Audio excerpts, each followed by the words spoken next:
പ്രൗഢമായി നിങ്ങളോട് സംസാരിച്ച ബഹുമാന്യനായ സഹോദരൻ അൻവർ സാദത്ത്, അതുപോലെ തന്നെ ജില്ലാ മുസ്ലിം ലീഗിൻ്റെ ഉപാധ്യക്ഷൻ പ്രിയപ്പെട്ട ജബ്ബാർ, മുസ്തഫ തങ്ങൾ, അബ്ദുള്ളക്കുട്ടി, ഷബീർ തോട്ടത്തിൽ, മുസ്തഫ പോക്കുപടി, ഹസൻകുട്ടി, PM കുഞ്ഞുമോൻ സാഹിബ്, ഇസ്മായിൽ, KM മുജീബ്, ഷരീഫ്, ഷിഹാബ്, സാരഥികളെ തിരഞ്ഞെടുക്കുകയും അവർക്ക് അഭിവാദ്യങ്ങൾ അർപ്പിച്ചുകൊണ്ട് പടിയിറങ്ങുകയും ചെയ്യുന്ന നേതാക്കന്മാരുടെയും ഒക്കെ ഒരു സംഗമവേദിയാണിത്. പ്രിയപ്പെട്ട അൻവർ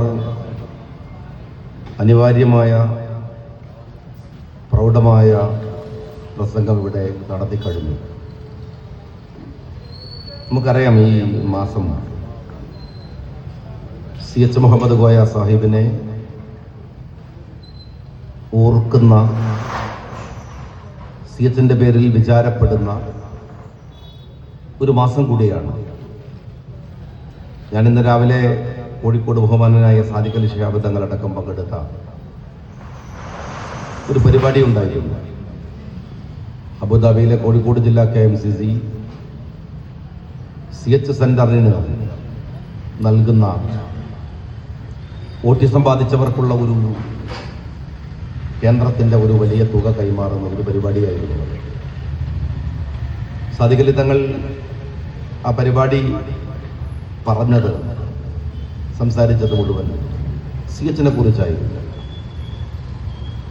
CHനെ ഓർക്കാതെയും വിചാരിക്കാതെയും അറിയാതെയും നമ്മുടെ ഒരു നിമിഷവും കടന്നു പോകാറൊന്നുമില്ല. നമ്മുടെ നാട്ടിലൊരു കിടാവിളക്ക് പോലെ നമ്മുടെ മക്കളിൽ, നമ്മുടെ പേരക്കുട്ടികളിൽ, നമ്മുടെ ഈ രാജ്യത്തിന്റെ സ്പന്ദനത്തിൽ, സമുദായത്തിന്റെ ആർജവത്തിൽ, എല്ലാത്തിലും CHന്റെ സാന്നിധ്യമുണ്ട്. CHന്റെ സാന്നിധ്യം മുസ്ലിം ലീഗിന്റെ സാന്നിധ്യം കൂടിയാണ്. നമ്മെ ഒരു ആഗോള മനുഷ്യരാക്കി നിർത്തുന്നത്. CHന്റെ അന്നത്തെ കാലത്തെ പ്രസംഗങ്ങളെ കുറിച്ച് പറയുന്നത് അങ്ങനെയാണ്. ഇതുപോലെയുള്ള കൊച്ചു നഗരപ്രദേശങ്ങളിലല്ല, ഗ്രാമാന്തരങ്ങളിൽ CH പോയി ആഗോള രാഷ്ട്രീയത്തെ കുറിച്ച് പറയുമായിരുന്നു. കേണൽ മുഹമ്മദ് ഗദ്ദാഫിയെ കുറിച്ച്, ലോകത്ത് നടക്കുന്ന ചലനങ്ങളെ കുറിച്ച്, നിങ്ങളൊരു ആഗോള മനുഷ്യരാണ്, നമ്മളൊക്കെ അങ്ങനെയാണെന്ന് പറഞ്ഞത് പതിറ്റാണ്ടുകൾക്ക് മുമ്പാണ്. ഇന്ന് നമ്മളൊരു ഗ്ലോബൽ വില്ലേജ് എന്ന് പറയുന്ന കാഴ്ചപ്പാടിലേക്കൊക്കെ നമ്മൾ മാറിയിട്ടുണ്ട്. അതിനും എത്രയോ മുമ്പ് ആ ഒരു കാഴ്ചപ്പാട് ഒരുപക്ഷെ മനുഷ്യനെ ഈ പ്രദേശങ്ങളിലൊക്കെയുള്ള നമ്മുടെ രക്ഷിതാക്കളെ, നമ്മളെയൊക്കെ ഒരു അന്താരാഷ്ട്ര തലത്തിലേക്ക് ചിന്തിക്കാൻ കഴിയുന്ന തരത്തിലേക്ക് ഉയർത്തിയത്. ലോകത്തിന്റെ അവർക്ക് ആർജവം ഉണ്ടാക്കി കൊടുത്തത്, അവർക്ക് വിദ്യാഭ്യാസം ഉണ്ടാക്കി കൊടുത്തത്, അവർക്ക് പുരോഗതിയുടെ വാതായനങ്ങൾ വെട്ടിക്കൊടുത്തത് എന്റെ CPM-കാരാ. സാമ്പത്തിക സംവരണവാദിയായ EM ശങ്കരൻ നമ്പൂതിരിപ്പാട് എങ്ങനെയാണ് മുസ്ലിം സമുദായം ആർജിച്ചെടുത്ത വർത്തമാനകാല സാമൂഹ്യ സാഹചര്യത്തെ ഉണ്ടാക്കിയെടുത്തത്? ഒന്ന് പറഞ്ഞേ നിങ്ങൾ. സാമ്പത്തിക സംവരണവാദിയല്ലേ EM ശങ്കരൻ നമ്പൂതിരിപ്പാട്? എങ്ങനെയാണ് മുസ്ലിം സമുദായത്തിന്റെ പുരോഗമനത്തിൽ അവർക്ക് പങ്കാളിത്തം ഉണ്ടായത്? എങ്ങനെ അവരെ സഹായിച്ചത്? സഹായിച്ചില്ല എന്ന് മാത്രമല്ല, ഈ സമുദായം ആർജിച്ചെടുത്ത പുരോഗതിയുടെ അടിത്തറയായ ആ സംവരണത്തെ കഴിഞ്ഞ 9 കൊല്ലമായി EMSന്റെ മറ്റൊരു അനുയായിയായ പിണറായി വിജയൻ തകർക്കുകയാണ്. കഴിഞ്ഞ 9 വർഷമായിട്ട് ഞങ്ങളുടെ പെൺകുട്ടികൾക്ക് സ്കൂളിലേക്ക് പോകാൻ അവരെ ആകർഷിപ്പിച്ചിരുന്ന, അങ്ങനെയെങ്കിലും പോയി പഠിക്കട്ടെ എന്ന് കരുതി ഈ നാട് നൽകിയിരുന്ന സ്കോളർഷിപ്പ് ഈ കഴിഞ്ഞ 9 കൊല്ലമായി എടുത്തു കളഞ്ഞ നിങ്ങളാണ്. ഞങ്ങളുടെ മക്കൾക്ക് പഠിക്കാൻ കേരളത്തിന്റെ തെരുവുകളിൽ ഉണ്ടാക്കിയ എയ്ഡഡ് സ്കൂളുകൾ, അൺഎയ്ഡഡ് സ്കൂളുകൾ, ആ സ്കൂളുകളിലേക്ക് 9 കൊല്ലമായി നിങ്ങൾ കൊടുത്ത കോഴ്സിന്റെ പുതിയ ബാച്ചുകളുടെ കണക്കുകൾ നിങ്ങളൊന്ന് പറഞ്ഞേ. എവിടെയാണോ നിങ്ങളുടെ EMS ഉണ്ടാക്കിയ കേരളം? എവിടെയാണ്? ഞാൻ ഒരു കാര്യം പറയാം. എന്നാൽ നിങ്ങൾ ആലോചിച്ചോ, ഇവിടുത്തെ ഇടവന്മാർ ശക്തി പ്രാപിച്ചു. മുസ്ലിങ്ങൾക്ക് വിദ്യാഭ്യാസപരമായി, സംഘടനാപരമായി, സാമ്പത്തികമായ പുരോഗതി ഉണ്ടായി. നായർ സമുദായത്തിന് സംഘടനാപരമായ പുരോഗതികൾ ഉണ്ടായി. എന്നാൽ നിങ്ങളുടെയും എന്റെയും നാട്ടിൽ ഈ പാലക്കാട് ജില്ലയിലും വയനാട് ജില്ലയിലും ഒക്കെ അതീവ ദാരിദ്ര്യം ബാധിക്കുന്ന ഒരു വിഭാഗമുണ്ട്. അത് ഈ രാജ്യത്തിലെ ആദിവാസികളാണ്.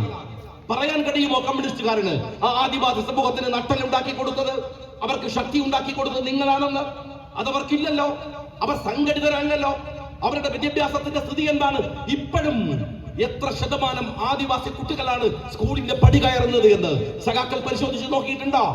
തെരഞ്ഞെടുപ്പിന്റെ തലേ ദിവസം പോയിട്ട് കോളനികൾ പിടിച്ചടക്കി അവന്റെ വോട്ട് ഉപയോഗിക്കുന്നു എന്നല്ലാതെ ആ ആദിവാസികൾക്ക്, ദളിതർക്ക് വേണ്ടി എന്താണ് നിങ്ങൾ ചെയ്തു വെച്ചത് എന്ന് എന്തെങ്കിലും ഒന്ന് പറ. നിങ്ങൾ ആരെയാണ് രക്ഷപ്പെടുത്തിയത് എന്ന്, ഏത് വിഭാഗത്തെയാണ് രക്ഷപ്പെടുത്തിയത് എന്ന്? ഒരിക്കലുമില്ല. മതങ്ങളെ ഉപയോഗിക്കും, അതിനുവേണ്ടിയുള്ള സാധ്യതകൾ ഉപയോഗിക്കും. അധികാരവും അതിന്റെ നക്കാപ്പിച്ചയും മധുരവും ഒക്കെ കിട്ടാവുന്ന ആരെങ്കിലും മത നേതാക്കന്മാരുണ്ടോ? അവരെയൊക്കെയും നിങ്ങൾ സ്വാധീനിക്കും. പക്ഷേ അടിസ്ഥാനപരമായി ഈ രാജ്യത്തിലെ മതസമൂഹങ്ങൾക്കോ സമുദായ സംഘടനകൾക്കോ മാന്യമായി ജീവിക്കാൻ കഴിയുന്ന സാഹചര്യങ്ങളും സൗകര്യങ്ങളും നിങ്ങൾ ഒരുക്കിയിട്ടില്ല. ഞാൻ സഖാക്കളോട് ചോദിക്കട്ടെ, നിങ്ങൾ എന്തിനാണ് ഇപ്പോൾ ഒരു അയ്യപ്പ സംഗമം നടത്തുന്നത്? അയ്യപ്പന്മാരുടെ ആത്യന്തികമായ ലക്ഷ്യം എന്താണ്? നിങ്ങൾ പറഞ്ഞത് അത് സർക്കാരിന്റെ പദ്ധതി അല്ലെന്നാണ്. പക്ഷെ ഇന്ന് തിരുവനന്തപുരത്ത് ഉയർന്ന അയ്യപ്പ സംഗമത്തിന്റെ ഫ്ലക്സ് ബോർഡിൽ കേരളത്തിന്റെ മുഖ്യമന്ത്രി പിണറായി വിജയന്റെ ഫോട്ടോ ഉണ്ടല്ലോ, ദേവസ്വം മന്ത്രിയുടെ ഫോട്ടോ ഉണ്ടല്ലോ. എങ്ങനെയാണ് നിങ്ങളുടെ ഫോട്ടോ അയ്യപ്പ സംഗമത്തിൽ വെക്കുക? ഇനി ഞാൻ ചോദിക്കട്ടെ, അയ്യപ്പ സംഗമം നിങ്ങൾ നടത്തുന്നുവെങ്കിൽ അതിന്റെ അർഹത എന്താ നിങ്ങൾക്ക്? ഒന്ന് നിങ്ങൾ പറഞ്ഞേ. നിങ്ങൾ എന്തിനാ വനിതാ മതിൽ ഉണ്ടാക്കിയത്? വനിതാ മതിൽ കേരളത്തിൽ ഉണ്ടാക്കിയത് എന്തിനാണ്? ഈ സ്ത്രീ പ്രവേശത്തെ കുറിച്ച് ഈ രാജ്യത്തിലെ ഹിന്ദുമത വിശ്വാസികൾക്ക്, ശബരിമലയിൽ പോകുന്നവർക്ക് ഒരു വിശ്വാസമുണ്ട്. എന്താണ്?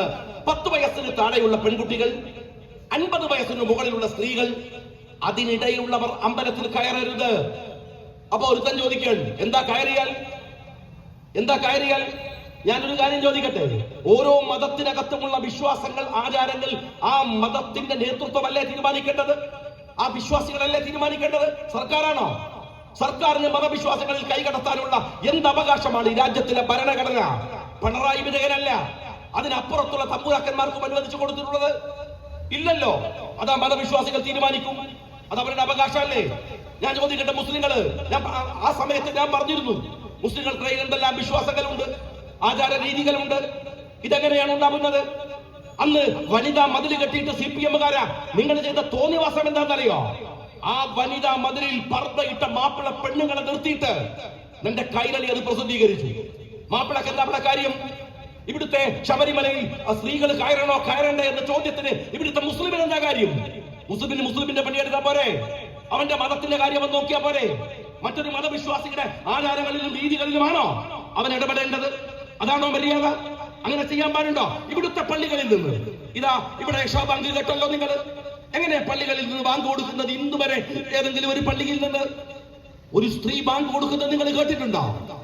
എന്റെ സ്ത്രീ ബാങ്ക് കൊടുത്ത മൈക്കിൽ കേൾക്കൂലേ? ആണുങ്ങളെക്കാൾ നല്ല ശബ്ദം സ്ത്രീകളുടെ ശബ്ദമല്ലേ? എന്റെ ബാങ്ക് കൊടുക്കാത്തത്? അത് മുസ്ലിങ്ങളുടെ വിശ്വാസമാണ്. മുസ്ലിങ്ങൾ അതിന് സമ്മതിക്കൂല. ഇവിടുത്തെ ഏതെങ്കിലും ഒരു ഹിന്ദു സഹോദരൻ എന്താണ് നിങ്ങളുടെ പള്ളിയിൽ മുസ്ലിങ്ങൾ ബാങ്ക് കൊടുക്കാത്തത് എന്ന് ചോദിച്ചാൽ എന്താ നിങ്ങൾ ഉത്തരം പറയുക? ഇവിടുത്തെ മാപ്പിളയെ പർദ്ദയിട്ട് കൊണ്ടുപോയി നിങ്ങൾ ഇവിടുത്തെ ഹിന്ദുമത വിശ്വാസികളുടെ അടിസ്ഥാനപരമായ വിശ്വാസത്തിൽ വിള്ളലുണ്ടാക്കാൻ, കുഴപ്പമുണ്ടാക്കാൻ നിങ്ങൾ കൊണ്ടുപോയിട്ട് വനിതാ മതിലിൽ നിർത്തി. CPM-കാരാണ് ഇത് ചെയ്തത്. പിണറായി വിജയന്റെ സർക്കാരാണ്, നിങ്ങളുടെ ഗവൺമെന്റ് ആണ്, നിങ്ങൾ എല്ലാവരും കൂടിയാണ്. ആ വനിതാ മതിലുണ്ടാക്കിയത് ശബരിമലക്കെതിര്, അയ്യപ്പന്മാർക്കെതിര് അല്ലേ? എന്നിട്ട് ഇപ്പൊ പറയാൻ അയ്യപ്പ സംഗമം നടത്താൻ പോവാൻ. നിങ്ങൾ യഥാർത്ഥത്തിൽ ചെയ്യേണ്ടത് എന്താണെന്നറിയോ? കേരളത്തിന്റെ നിയമസഭ പാസാക്കിയ ശബരിമല പാക്കേജ് ഉണ്ട്. ആ പാക്കേജ് പൂർത്തീകരിക്ക്. അവിടെ പോകുന്ന അയ്യപ്പ ഭക്തന്മാരുടെ സ്ഥിതി എന്താണ്? എത്ര കാലമായി പറയുന്നു ശബരിമലയിൽ ഒരു എയർ സ്ട്രിപ്പ് തുടങ്ങാൻ പോവാണ്, ആളുകൾക്ക് വന്നിറങ്ങാൻ ചെറിയ വിമാനങ്ങൾ തുടങ്ങാൻ പോവാണ്, വിമാനത്താവളം വരികയാണ്. എന്താ നിങ്ങൾ സൗകര്യം ഒരുക്കിയത്? ഈ കഴിഞ്ഞ 9 വർഷക്കാലം ശബരിമലയിൽ അതിനുള്ള പണികൾ എന്താ എടുത്തത്? ഉമ്മൻചാണ്ടിയുടെ ഗവൺമെന്റ് വരുന്ന സമയത്ത് പോലും അതിന്റെ പണികളുടെ അങ്ങേ അറ്റത്ത് കൊണ്ടുപോയി നിർത്തിവെച്ചിട്ട് അതിൽ നിന്ന് ഒരു അടി സ്റ്റെപ്പ് മുന്നോട്ട് പോകാൻ CPM-കാരെ നിങ്ങൾ തയ്യാറായോ? ശബരിമലയിലെ എയർ സ്ട്രിപ്പ് എവിടെയാണ്? ശബരിമലയിൽ വരുന്ന അയ്യപ്പ ഭക്തന്മാർക്ക് അവിടെ അന്തിയുറങ്ങാൻ, അവിടെ പാർക്കാൻ, അവിടെ അവർക്ക് ആരാധനകൾ നിർവഹിക്കാനുള്ള സൗകര്യങ്ങൾ നിങ്ങൾ എന്താ ഒരുക്കിയത്? നിങ്ങൾക്കറിയില്ലേ? കോഴിക്കോട് ഒരു PKK ബാബ സാഹിബിനെ മുസ്ലിം ലീഗിന്റെ പൊതുമരാമത്ത് മന്ത്രിയായിരുന്നു. ആ മനുഷ്യന്റെ കാലയളവിൽ ഏറ്റവും ശ്രദ്ധേയമായി ആളുകൾ മുഴുവൻ പറഞ്ഞത് ശബരിമലയിലേക്കുള്ള മനോഹരമായ റോഡുകൾ എന്നതാ. റോഡുകൾ ശബരിമല കാലത്ത് അതിമനോഹരമാക്കിയ കേരളത്തിലെ ആദ്യത്തെ പൊതുമരാമത്ത് വകുപ്പ് മന്ത്രിയുടെ ഭാര്യ ഇന്ത്യൻ യൂണിയൻ മുസ്ലിം ലീഗിലെ PKK ബാബ സാഹിബ് എന്നാണ്. അറിയോ നിങ്ങൾക്ക്? അന്നത് വലിയ, ഞാനൊക്കെ MSF കാരനായി നടക്കുന്ന കാലത്ത് അഭിമാനത്തോടെ ഓർത്ത ഒന്നാണ്. ശബരിമലയിൽ ആവശ്യം അവർക്ക് റോഡാണ്. ശബരിമലയിൽ ആവശ്യം അവർക്ക് ആ പാക്കേജ് പൂർത്തീകരിക്കലാണ്. ശബരിമലയിൽ ആവശ്യം അവിടുത്തെ മനുഷ്യർക്ക് അവിടെ യാത്ര ചെയ്യാനുള്ള സൗകര്യമൊരുക്കലാണ്. സഖാവ് പിണറായി വിജയൻ, അതാണോ നിങ്ങളുടെ അയ്യപ്പ സംഗമത്തിന്റെ അടിസ്ഥാനമായ ലക്ഷ്യം എന്ന് പറയുന്നത്? ആണോ? ഇനി മറ്റൊന്ന് ചോദിക്കട്ടെ, അവിടെ അയ്യപ്പ ഭക്തന്മാർ എന്നതിന്റെ പേരിൽ അവിടെ ഒരു ശബരിമല അയ്യപ്പ സംഗമം, ഇപ്പുറത്തോ ന്യൂനപക്ഷ സംഗമം. എല്ലാരെയും ഉഴിയാണ്, എല്ലാരെയും തൃപ്തിപ്പെടുത്തുകയാണ്. ന്യൂനപക്ഷ സംഗമം ഇപ്പുറത്ത് നടത്തുക, അപ്പുറത്ത് ശബരിമല സംഗമം നടത്തുക. ഞാൻ ചോദിക്കട്ടെ, ഇനി ന്യൂനപക്ഷ സംഗമം നടത്തുമ്പോൾ ഞാൻ നിങ്ങളോട് ചോദിച്ചു, മുസ്ലിം കമ്മ്യൂണിറ്റിയെ ബാധിക്കുന്ന അടിസ്ഥാനപരമായ പ്രശ്നങ്ങൾ ഈ 9 കൊല്ലം നിങ്ങൾ നടത്തിയിട്ടുണ്ട്. ചെറിയ കാലയളവിലല്ല. ഈ 9 കൊല്ലം കൊണ്ട് നഷ്ടപ്പെട്ടു പോയ സംവരണം, 9 കൊല്ലം കൊണ്ട് നഷ്ടപ്പെടുത്തിയ സ്കോളർഷിപ്പ്, 9 കൊല്ലം കൊണ്ട് നഷ്ടപ്പെടുത്തിയ കോഴ്സുകള്, ഈ 9 കൊല്ലം കേരളത്തിലെ SLC കഴിഞ്ഞ് പുറത്തിറങ്ങുന്ന കുട്ടികൾക്ക് പഠിക്കാൻ സൗകര്യമില്ലാത്ത +2 കോഴ്സുകള്, എന്തിലാണ്, ഏതിലാണ് ഒരു സമുദായം എന്ന നിലക്ക്, ഒരു മൈനോറിറ്റി എന്ന നിലക്ക് ഇവർക്ക് അനുകൂലമായി നിങ്ങൾ നിന്നത്? ഒന്ന് പറഞ്ഞേ, നിങ്ങളൊന്ന് പറഞ്ഞേ.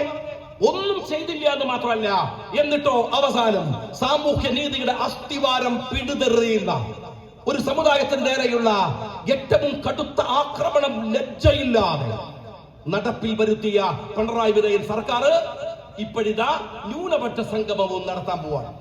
ഞാൻ സഖാക്കളോട് ചോദിക്കുന്നത്, അൻവർ നേരത്തെ പ്രസംഗിക്കുക പറഞ്ഞു, ഈ രാജ്യത്തെ ബാധിക്കുന്ന നിരവധി പ്രശ്നങ്ങൾ ഇവിടെ ഉണ്ട്. നിങ്ങൾക്ക് അതിന്റെ റോൾ എന്താണ്? ഇപ്പൊ നമ്മൾ കണ്ടല്ലോ, വോട്ട് ചോരി എന്ന് പറയുന്നത് ഒരു ഗൗരവപ്പെട്ട പ്രശ്നമാണ്. ഇന്ത്യയുടെ പ്രധാനമന്ത്രിയായി ഒരു മനുഷ്യൻ ഇന്ത്യയുടെ അധികാര കസേരയിലുണ്ട്. എങ്ങനെ പ്രധാനമന്ത്രിയായി? എങ്ങനെയാണ് ഇയാൾക്ക് വോട്ട് കിട്ടിയത്? ഇയാൾക്ക് പിന്തുണ പ്രഖ്യാപിച്ചു വന്ന MP-മാർ അവരുടെ കോൺസ്റ്റിറ്റ്യുവൻസിയിൽ ജനങ്ങളുടെ പിന്തുണ കൊണ്ടാണോ ജയിച്ചത്? അതല്ല കള്ളവോട്ടുകൾ കൊണ്ടാണോ? രാഹുലിന്റെ ചോദ്യം ഉയർന്നു നിൽക്കുകയല്ലേ? മറുപടി പറഞ്ഞിട്ടുണ്ടോ? രാജ്യം മുഴുവൻ രാഹുലിന്റെ കൂടെ ഉണ്ടായില്ലേ? നിങ്ങൾ ഓർത്തു നോക്കൂ, ബീഹാറില് ഈ തെരഞ്ഞെടുപ്പിന്റെ മുമ്പിൽ ബീഹാറിൽ രാഹുൽ ഗാന്ധിയുടെ യാത്ര നടക്കുമ്പോ മനോഹരമായ 3-4 ഫോട്ടോകൾ ഞാൻ കണ്ടു. രാഹുൽ ഗാന്ധിയോട് വയനാട് പാർലമെന്റ് മണ്ഡലത്തിൽ 4 ലക്ഷം വോട്ടിന് തോറ്റുപോയ ആനി രാജ രാഹുൽ ഗാന്ധിയുടെ വലതുഭാഗത്തിരിക്കുന്നുണ്ട്. 4 ലക്ഷം വോട്ടിന് തോറ്റുപോയ ആനി രാജ CPI ആണ്. എന്നാൽ CPM-കാരൻ എവിടെ? രാഹുൽ ഗാന്ധി നയിക്കുന്ന ഇന്ത്യയിലെ വോട്ട് ചോരിക്കെതിരെയുള്ള ഈ മുന്നേറ്റത്തിൽ ഇല്ലാത്ത ഒരേ ഒരു പാർട്ടി, ഈ നിയമസഭയുടെ അകത്തിരുന്ന് പോലും രാഹുലിനെ കളിയാക്കുന്നതല്ലാതെ രാഷ്ട്രീയപരമായി അതിന് പിന്തുണ കൊടുക്കാത്ത ഒരേ ഒരു പാർട്ടി ഇന്ത്യയിൽ, അത് CPM മാത്രമാണ്. നിങ്ങൾക്കത് പ്രശ്നമല്ല. ഞാൻ മറ്റൊരു കാര്യം ചോദിക്കട്ടെ, എത്തനോൾ കലർന്ന പെട്രോൾ എന്നതൊരു വലിയ പ്രശ്നമാണ്. ഇതാ അങ്ങാടിയിൽ ഓട്ടോറിക്ഷക്കാരുണ്ട്. ഇവിടെ ഈ പരിപാടിയിൽ വന്ന കുറെ കുട്ടികൾ ബൈക്കും എടുത്തു വന്നവരാണ്. നിങ്ങൾ ഗൗരവത്തിൽ എത്തനോൾ പെട്രോളിന്റെ കുറിച്ച് ആലോചിച്ച് നോക്കിയിട്ടുണ്ടോ? നമ്മൾ ടാക്സ് കൊടുക്കുന്നുണ്ട്. ലോകത്തെവിടെയും ഇല്ലാത്ത വില പെട്രോളിന് നമ്മൾ കൊടുക്കുന്നുണ്ട്. ക്രൂഡ് ഓയിലിന്റെ വില എവിടെ കുറഞ്ഞാലും ഈ കേരളത്തിലടക്കം ടാക്സ് എടുത്തു മാറ്റിയിട്ട് നമുക്ക് വില കുറയ്ക്കില്ല. ശരി, നമ്മൾ സഹിക്കാൻ. എന്നിട്ടും നമുക്ക് കിട്ടുന്ന പെട്രോൾ ഗുണപരമായ പെട്രോൾ അല്ല. എത്തനോൾ കലർന്ന പെട്രോളിൽ ബൈക്കിൽ നിങ്ങൾ അടിച്ചാൽ ടാക്സ് കൊടുക്കുന്ന നിങ്ങൾ, അധിക വില കൊടുക്കുന്ന നിങ്ങൾ, നിങ്ങളുടെ വണ്ടിയുടെ ആയുസ് കൂടി കളയുകയാണ്. സഖാവ് പിണറായി വിജയൻ നിങ്ങളടക്കം അതിന്റെ ടാക്സ് വാങ്ങുകയാണ്. ഇത് രാജ്യത്തെ വിഷയമല്ലേ? നിങ്ങളുടെ പ്രശ്നം എന്താണ്? നിങ്ങൾ ഏത് വിഷയത്താണ് ഈ രാജ്യത്തെ ഗൗരവമായി ബാധിക്കുന്നത്, എടുക്കുന്നത്? ഇനി മറ്റൊരു കാര്യം ഞാൻ ചോദിക്കട്ടെ, ഈ നരേന്ദ്രമോദി സർക്കാരിന്റെ പൊട്ടത്തരങ്ങൾ നിറഞ്ഞ ഒരു നാടായി നമ്മുടെ നാട് മാറി. പരിഹാസ്യമായി, വിദേശ നയം പരിഹാസ്യമായി, എല്ലാം പരിഹാസ്യമായി. അതിന്റെ തുടക്കം എങ്ങനെയാണ്? നോട്ട് നിരോധനമാണ്. നിങ്ങൾ ആലോചിച്ച് നോക്കണം. നോട്ട് നിരോധിച്ചു. 2000 എങ്ങനെയാ പോയത്? പിടിച്ചു പറക്കായിരുന്നു, നിരോധിച്ചില്ല. നമ്മൾ എങ്ങാനും 2000 ബാങ്ക് കൊടുത്ത പിന്നെ തിരിച്ചില്ല. 2000 നിരോധിച്ചോ? നിരോധിച്ചില്ല. 2000 നിങ്ങളുടെ കയ്യിലുണ്ടോ? ആരുടെ കയ്യിലില്ല. നമ്മളൊന്നും അറിയാതെ 2000 ഒലിച്ചെന്ന് പോയി അല്ലേ?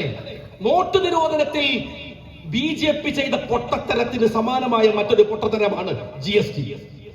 രാഹുൽ ഗാന്ധി അന്ന് മുതൽ പറയാൻ തുടങ്ങി, ഇത് അശാസ്ത്രീയമാണ്, രാജ്യത്തിന്റെ സാമ്പത്തിക നട്ടെല്ലു തകർക്കുന്നതാണ്. എന്നാൽ നിങ്ങൾ അറിയുമോ സഖാക്കളെ, ഞാനിത് വെറുതെ പറയുന്നതല്ല. ഞാൻ നിയമസഭയിൽ ഉണ്ടായിരുന്ന സമയമാണ്. ആ GST കൊണ്ടുവന്ന സമയത്ത് ഇന്ത്യയിലെ ഒരേ ഒരു സ്റ്റേറ്റ്, CPM സ്റ്റേറ്റ്, കേരളം മാത്രമാണ്. തോമസ് ഐസക് മാത്രമാണ് GST അനുകൂലിച്ചത്. ഞങ്ങൾക്കൊക്കെ വ്യക്തിപരമായ കത്തുകൾ എഴുതി അനുകൂലിച്ചുകൊണ്ട് അയാൾ നിയമസഭയിൽ ഘോരഘോരം പ്രസംഗിച്ചു.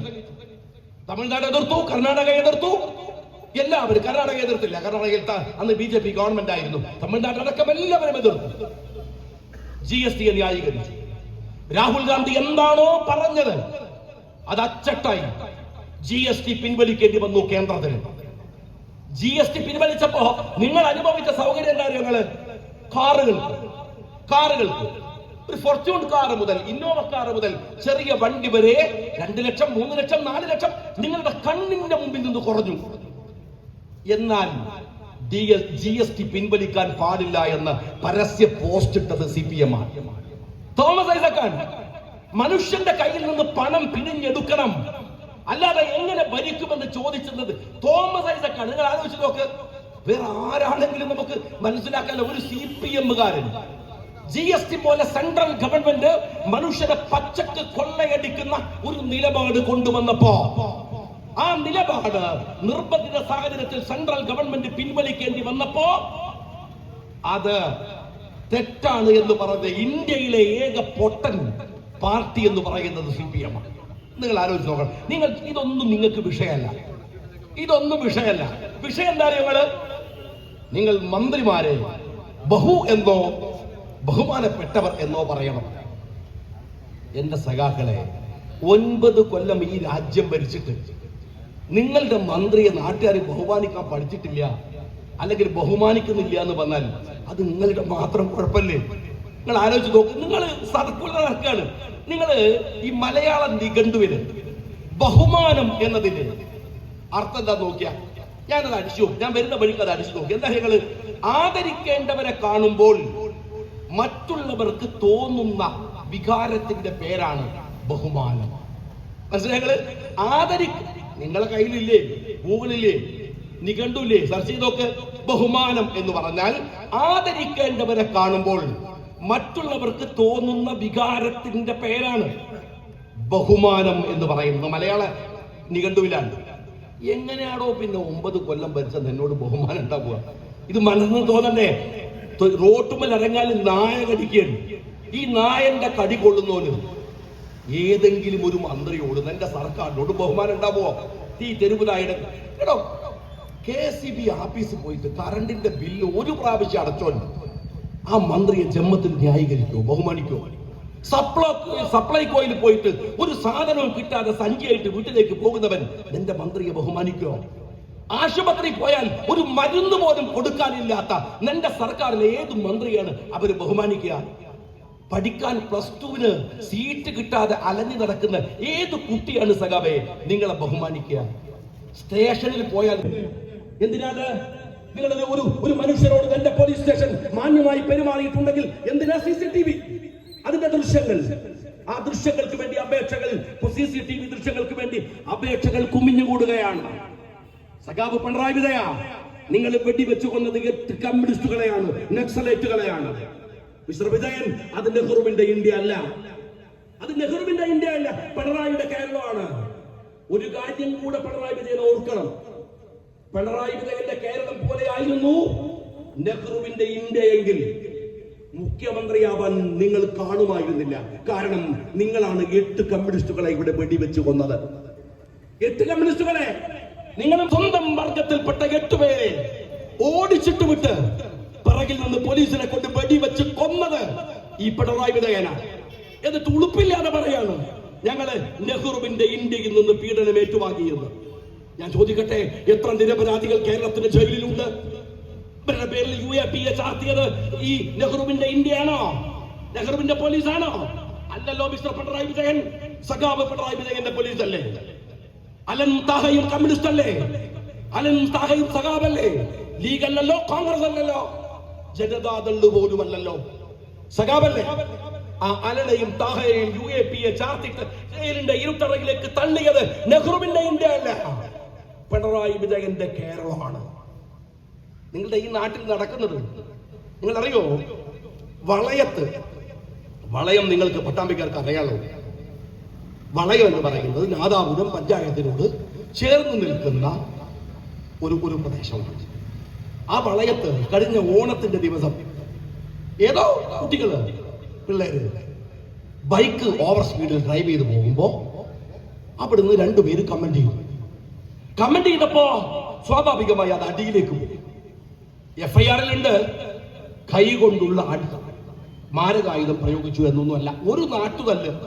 ഇതേടെ ഓങ്ങല്ലൂരിൽ ഇവിടെ നടക്കാവുന്ന ഒരു ചെറിയ തല്ല്. അതിന്റെ FIR ഈ പിണറായി വിജയന്റെ പോലീസ് കോടതിയിൽ കൊടുത്തത് നിങ്ങൾ വായിച്ചിട്ടുണ്ടാവും. എങ്ങനെയാണെന്നറിയണം, നിങ്ങൾ കേൾക്കണം. 2 മുസ്ലിങ്ങളായ ചെറുപ്പക്കാർ ബൈക്കിൽ യാത്ര ചെയ്യുന്ന സമയത്ത് അവിടുത്തെ 2 ഹിന്ദു ചെറുപ്പക്കാരുമായി തർക്കമുണ്ടായി. കേൾക്കണേ, 2 ഹിന്ദു ചെറുപ്പക്കാരുമായി തർക്കമുണ്ടായി. ആ ഹിന്ദു ചെറുപ്പക്കാരനെ ഈ മുസ്ലിം ചെറുപ്പക്കാർ മർദ്ദിച്ചു. ഓണ ദിവസത്തിൽ ഇങ്ങനെയല്ല, ഹിന്ദുക്കളുടെ ഓണ ദിവസത്തിൽ മുസ്ലിം ചെറുപ്പക്കാർ ഹിന്ദുക്കളെ ആക്രമിച്ചതിൽ ആ പ്രദേശത്തിലെ ഹിന്ദുക്കൾക്കിടയിൽ കടുത്ത വിഷമമുണ്ട്. അതുകൊണ്ട് വരെ ജാമ്യം നിഷേധിക്കണം എന്നാണ് എന്റെ പിണറായി വിജയ. നിങ്ങൾ ഈ ആഭ്യന്തരമന്ത്രിയുടെ പണി നിർത്തി വെച്ചിട്ട് അങ്ങ് മോദിയുടെ കീഴിൽ പോയി വല്ല ഏർപ്പാടും നടത്തുക നിങ്ങൾക്കൊക്കെ നല്ലത്. ഈ കേരളത്തില് ഒരു ഉത്തരം പറഞ്ഞ പിണറായി വിജയൻ, ഒരു നടപടി എടുക്കുക പോലീസുകാരനെതിരെ. നിങ്ങൾ എന്ത് പോലീസാണ്? ആ നാട്ടിലെ മനുഷ്യർക്ക് പ്രശ്നമില്ല. അവിടെ ഹിന്ദു ഉണ്ട്, മുസ്ലിം ഉണ്ട്. ഇതെന്ത് സ്വഭാവമാണ്? ഞാൻ ചോദിച്ചു. ഇനിയിപ്പോ മെഡിക്കൽ കോളേജ് പോലീസ് സ്റ്റേഷൻ ഉണ്ട്. ഈ അടുത്ത രംഗക്ക് FIR വായിക്കാം. അവിടെ ഒരു ക്രിസ്ത്യാനിയായ സഹോദരൻ അവന്റെ തലവേദനയുമായി വന്നു. അങ്ങനെ മുസ്ലിമായ ഡോക്ടർ ചികിത്സിക്കില്ല എന്ന് പറഞ്ഞു. അപ്പോൾ ഹിന്ദുവായ ഒരു സഹോദരൻ ക്യാൻസറുമായി വന്നപ്പോൾ, എന്ന് വെച്ചാൽ ക്യാൻസർ, ഹിന്ദു ക്യാൻസർ, മുസ്ലിം തലവേദന, ക്രിസ്ത്യൻ നെഞ്ചുവേദന, എന്തൊക്കെ അഹബുവൻ പിണറായി വിജയന്റെ പോലീസാണ്. ഇതെന്തൊരു പോലീസാണല്ലോ? ഒരു നാട്ടിലെ മനുഷ്യർ തമ്മിലുണ്ടായ സ്വാഭാവികമായ ഒരു തർക്കത്തെ മതത്തിന്റെ പേര് പറഞ്ഞ് വേർതിരിക്കുക. ഞാൻ പറഞ്ഞു, ഡിവൈഡ് ആൻഡ് റൂൾ എന്ന് നിങ്ങൾ ബ്രിട്ടീഷുകാരെ കുറിച്ച് കേട്ടിട്ടുണ്ട്. ഇത് ഡിവൈഡ് ആൻഡ് റൂൾ അല്ല, ഡിവൈഡ് ആൻഡ് ഏൺ എന്നാണ്. അതൊരു പുതിയ ടേമാണ്. സമ്പാദിച്ചു കൂട്ടുക, മനുഷ്യരെ തമ്മിൽ തല്ലിക്കുക. നിങ്ങളൊക്കെ തമ്മിൽ അടിച്ചോ? ഞങ്ങൾ ഇങ്ങനെ ഇടയ്ക്ക് അയ്യപ്പ സംഗമം, ന്യൂനപക്ഷ സംഗമം, മറ്റേ സംഗമം, മർദ്ദ സംഗമം ഒക്കെ നടത്തും. നല്ല ഭക്ഷണമൊക്കെ തന്ന് ഏർപ്പാടൊക്കെ ചെയ്യും. പക്ഷേ നിങ്ങൾ എന്ത് വേണം? ഇങ്ങനെ വേറെ ചേരി തിരിഞ്ഞു നിൽക്കണം. നിങ്ങളുടെ പൊതു പ്രശ്നങ്ങൾ എന്ന് പറയുന്നത് റോഡാണ്, പാലാണ്, സ്കൂളാണ്, ആശുപത്രിയാണ്. ഇതൊന്നും ഏറ്റെടുക്കാൻ ഞങ്ങൾക്ക് വയ്യ. ഞങ്ങൾ വേർതിരിക്കുകയാണ്. ഹിന്ദുക്കളെ നിങ്ങൾ ഇങ്ങോട്ട് മാറി നിൽക്കുക, മുസ്ലിങ്ങളെ നിങ്ങൾ അപ്പുറം മാറി നിൽക്കുക. എന്നിട്ട് നിങ്ങൾക്കിടയിൽ ആടായി ഞങ്ങൾ ഇത് കുടിക്കാനുണ്ട്, ചോര കുടിക്കാനുണ്ട്, ഞങ്ങൾ ചെന്നായായി ഞങ്ങൾ നിങ്ങളുടെ ഇടയിലുണ്ട്. അതാണ് പിണറായി വിജയന് വെള്ളാപ്പള്ളിയെ പുകഴ്ത്തുന്നത് നിങ്ങൾ കണ്ടില്ലേ? എന്തൊരു മര്യാദയില്ല, പച്ചക്കു വർഗീയത. മലപ്പുറത്തെ നിലമ്പൂരിൽ വന്ന് മാത്രമല്ല, വെള്ളാപ്പള്ളി അയാൾ ചെയ്തുകൊണ്ടിരിക്കുന്ന SNDP-യെ പോലെ ഒരു മഹത്തായ പ്രസ്ഥാനത്തിന്റെ തലപ്പത്തിരുന്ന് ശ്രീനാരായണ ഗുരുദേവൻ എന്ന മഹാമനുഷ്യന്റെ ഒരു പ്രസ്ഥാനത്തിന്റെ തലപ്പത്തിരുന്ന് അയാൾ നടത്തുന്ന പുലഭ്യുണ്ടല്ലോ, സഖാക്കളെ ഉളുപ്പുണ്ടെങ്കിൽ ആ വെള്ളാപ്പള്ളിയുടെ നേതൃത്വത്തിലാണ് നിങ്ങളുടെ നവോത്ഥാന സംരംഭങ്ങൾ നടക്കാൻ പോകുന്നത്. ഒരു കാര്യം നിങ്ങൾ ഓർത്തോ, വെള്ളാപ്പള്ളിയുടെ നേതൃത്വത്തിൽ നവോത്ഥാന കാലം വരുന്നതിനേക്കാൾ നല്ലത്, എന്ത് അഭിപ്രായ വ്യത്യാസം ഉണ്ടെങ്കിലും ഈ പിണറായി വിജയന്റെ കാലത്തെ അധമ കാലമാണ് മലയാളിക്ക് നല്ലത് എന്ന് വിചാരിക്കുന്ന ഞങ്ങൾ വിചാരിക്കുന്നത്. അതാ കുറച്ചുകൂടെ നല്ലത്. ഇങ്ങനെ ഒരു മനുഷ്യന്റെ മുമ്പിൽ നിർത്തുക, മനുഷ്യന്റെ പ്രശ്നങ്ങളൊന്നും ഏറ്റെടുക്കില്ല. ജാതി, മതം, വർഗം. ഞാൻ ഇന്നലെ നിയമസഭയിൽ നമ്മൾ പഠിച്ചിട്ടുണ്ട് അമീബയെ കുറിച്ച്. പഠിക്കുമ്പോ ബയോളജിയിൽ പറയുന്നത് അമീബക്ക് പ്രത്യേകമായിട്ടുള്ള ആകൃതിയൊന്നും ഇല്ല എന്നാണ്. ഇപ്പൊ ഈ സർക്കാരിന്റെ കളി കണ്ടപ്പോഴാണ് കൃത്യമായിട്ട് മനസ്സിലായത്. ഇപ്പൊ ഈ അമീബ ജ്വരം വന്ന് നോക്കുമ്പോ ഓൾക്ക് ഇതിനെ കുറിച്ച് ഒരു പുസ്തകമില്ല. ഒന്നും മനസ്സിലായിട്ടില്ല. അമീബ ജ്വരം, മസ്തിഷ്ക ജ്വരം. നിങ്ങൾ മനസ്സിലാക്കണം, അമീബയുടെ പേരിൽ 6 പേര് മരിച്ചു എന്ന് ഈ സർക്കാർ ഉളുപ്പില്ലാതെ. നിങ്ങൾ മനസ്സിലാക്കണം, നിയമസഭയിൽ കൊടുത്തു 6 പേര് മരിച്ചു, 2 പേര് മരിച്ചു എന്ന്. അത് വിഷയമായപ്പോ മന്ത്രി തിരുത്തി, അല്ല 6 പേർ. ഞാൻ നിങ്ങളുടെ മുമ്പിൽ സംസാരിക്കുമ്പോ ഇപ്പോ എത്ര പേർ മരിച്ചു എന്നറിയോ? 17 പേർ. 17 പേര് മരിച്ചു. എങ്ങനെയാ ഈ രോഗം? എന്താ ഇതിന്റെ ഉറവിടം?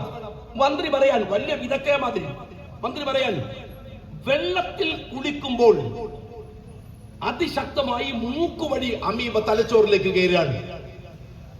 അപ്പോഴാണ് 3 മാസം പ്രായമുള്ള കുട്ടിക്ക് ഇത് വരുന്നത്. കുട്ടി ഏത് വെള്ളത്തിലാണോ മുങ്ങിയത്? 3 മാസം പ്രായമുള്ളൂ. 3 മാസേ പ്രായമുള്ളൂ. ഈ ആരോഗ്യമന്ത്രിക്ക് വെളിവും വെള്ളിയാഴ്ച ഇല്ല എന്ന് പറഞ്ഞതിന്റെ പേരിൽ എന്റെ പേരിൽ കേസ് എടുക്കുമെന്ന് പറഞ്ഞ ആളാണ് ഈ CPM സംസ്ഥാന സെക്രട്ടറി ഗോവിന്ദൻ. ഷാജിന്റെ പേരിൽ കേസ് എടുത്താളൂ. കേസ് എന്ന് പറഞ്ഞാൽ ഞാൻ ബോധം കെട്ടു പോകുമല്ലോ, തിരികെ കേൾക്കാത്തതാണ്. നിങ്ങൾ എടുത്ത കേസ് തന്നെ എന്തായി ആലോചിക്കണോ? എന്നിട്ട് പോലെ പുതിയ കേസ് എന്നിട്ട് പോലെ, എന്നിട്ട് എന്റെ പേരിൽ കേസ് എടുക്കുമെന്ന് പറഞ്ഞു ഈ ആരോഗ്യമന്ത്രി. അവര് പറഞ്ഞ തമാശ എന്താ? ഞങ്ങള് വെള്ളത്തിൽ കുളിക്കുമ്പോ മൂക്കുപടി അമീബ കയറും, അതല്ലാതെ ഇപ്പൊ മനസ്സിലായി. എന്നിട്ട് വേറെ അവര് പറയാ, 2013 ഉമ്മൻചാണ്ടിയുടെ ഭരണകാലത്ത് റിപ്പോർട്ട് വന്നു എന്ന് കള്ള ഫേസ്ബുക്ക് ഇട്ടു ഈ തരംതാണ് ആരോഗ്യമന്ത്രി.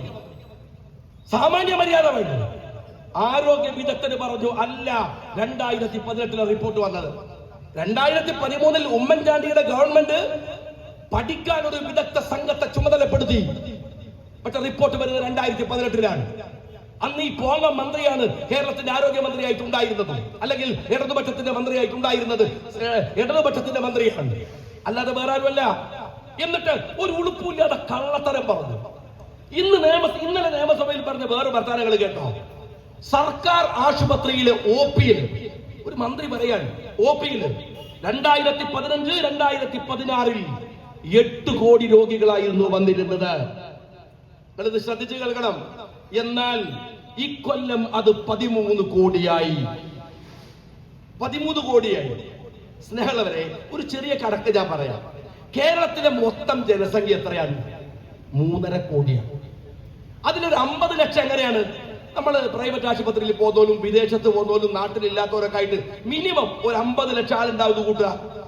3 കോടി മനുഷ്യന്മാര്. പിന്നെ എങ്ങനെയാണ് 12 കോടിയായിട്ട് അവര് 13 കോടിയായിട്ട് ആശുപത്രിയിൽ പോവുക? 2 കാരണം. ഒന്ന്, പോയവൻ തന്നെ പിന്നെയും പോണം, നല്ല 8 കോടി ആവുള്ളൂ. അതിനർത്ഥം എന്താണെന്നറിയോ? പോകം മന്ത്രി എന്റെ ആശുപത്രിയിൽ നിന്ന് ചികിത്സിച്ചിട്ട് സുഖേട് മാറുന്നില്ല, അതുകൊണ്ട് പിന്നെയും അവിടെ തന്നെ പോടുന്നാണ് മനസ്സിലായ മന്ത്രിക്ക്. അല്ലെങ്കിൽ എങ്ങനെയാണ് 3 കോടി ജനസംഖ്യയുള്ള ഒരു നാട്ടിൽ നിന്ന് 8 കോടി ആളുകൾ പോവാ? 13 കോടി പോവാ. ഇട്ടല്ല 13 കോടി. എന്താണ് പൊതുവിദ്യാലയങ്ങളിൽ കുട്ടികൾ കുറഞ്ഞു പോയത്? ശിവൻകുട്ടി, അത് ജനസംഖ്യ കുറഞ്ഞുകൊണ്ടാണ്. അങ്ങനെയാണ്. പിന്നെ എങ്ങനെയാണ് ഈ ആശുപത്രിയിൽ ആൾക്കാർ കുറയണില്ലല്ലോ, ഇവിടുത്തെ CBSE ആളുകൾ കുറയണില്ലല്ലോ.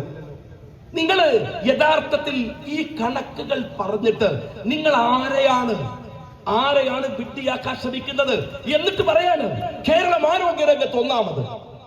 തള്ളുമ്പോ ഒരു മയത്തിന് 3 കോടി മനുഷ്യർ 13 കോടിയായി പിരിഞ്ഞ് OP-യിൽ വന്ന് ടിക്കറ്റ് എടുക്കുന്ന കേരളത്തെ ആണോ നിങ്ങൾ ഈ ഇന്ത്യയുടെ ലോകത്തിന്റെ മാതൃക എന്നൊക്കെ പറയുന്നത്?